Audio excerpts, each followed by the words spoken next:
Binabago sa ating bansa ang bagyo, pagputok ng bulkan, paglindol, sunog at kung ano-ano pang kalamidad. Ito ay hindi natin maiiwasan, pero maaari natin itong paghandaan. Bilang kasagutan, ating binuo ang Project DINA o Disaster Information for Nationwide Awareness. Sa tulong ng iba't ibang ahensya ng pamahalaan, layunin nito na magbigay ng sapat na kaalaman tungkol dito at kung ano ang dapat gawin para mapaghandaan ang mga kalamidad. Halina at magkaisa. Tandaan, kung bawat isa ay laging handa, tiyak ang kaligtasan ng ating pamilya at ng ating komunidad. Handa na ba kayo?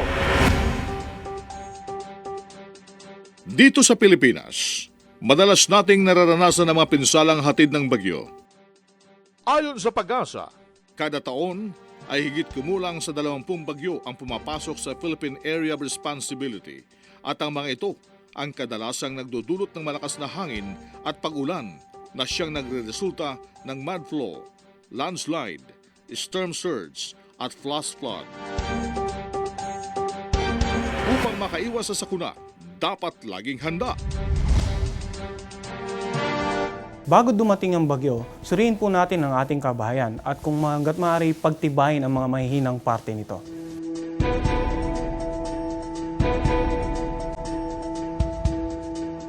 Mag-imbak tayo ng mga ready-to-eat na pagkain gaya ng tinapay, biskwit at delata na paborito ng pamilya.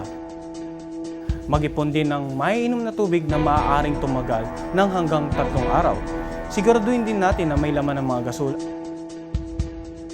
Tiyakin na may sapat na kasuotan at ihanda natin ang Emergency Survival Kit. Pagsama-samahin ang lahat ng mahalagang dokumento at ilagay sa lagayang hindi kayang pasukin ng tubig.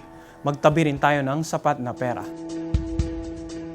Siguraduhin puno ang baterya ng cellphone. Ihanda rin natin ang ating mga flashlight, radyong debaterya at pito. Ilikas ang mga alagang hayop sa mas matataas na lugar. At paalala na sa ating mga kababayan na may taniman, anihin na ang mga gulay at prutas na maaari ng punin.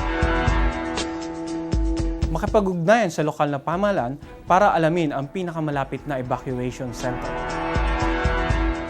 Para sa mga kababayan naman nating mga isda, huwag nang pumalaot sa panahon ito dahil sa mga storm surge.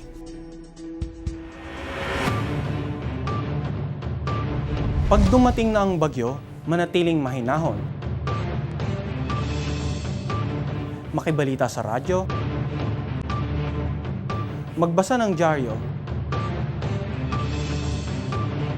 makibalita sa iba't ibang social networking sites,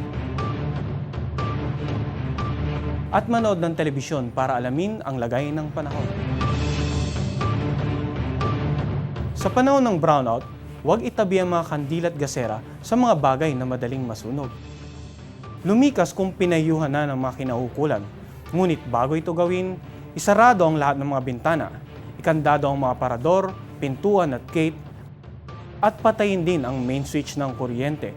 Mag-iwan din ng mensahe kung saan pupunta at dalhin ang Emergency Survival Kit. Huwag sumuong sa baha, subalit kung kailangan itong gawin, magsuot ng bota. Mag-ingat din tayo sa mga bukas na imburnal at iba pang daluyan ng tubig. Huwag tumawid ng ilog, lalo't kung ito'y lagpas tuhod na. Mag-ingat din sa mga ligaw na hayop na tulad ng ahas na maaari namang inanod ng tubig baha. Kapag lumipas ng bagyo, suriin muli ang bahay para alamin kung may nasira rito. Tiyaking walang outlet or kable ng kuryente na nakababad sa tubig bago buksan ang main switch ng kuryente. Ipaalam sa kinaukulan kung may nakitang nasirang kable o poste ng kuryente. Itapon ang mga naimbak na tubig ulan mula sa mga paso, lata at gulong upang hindi ito pamahayan ng mga lamok.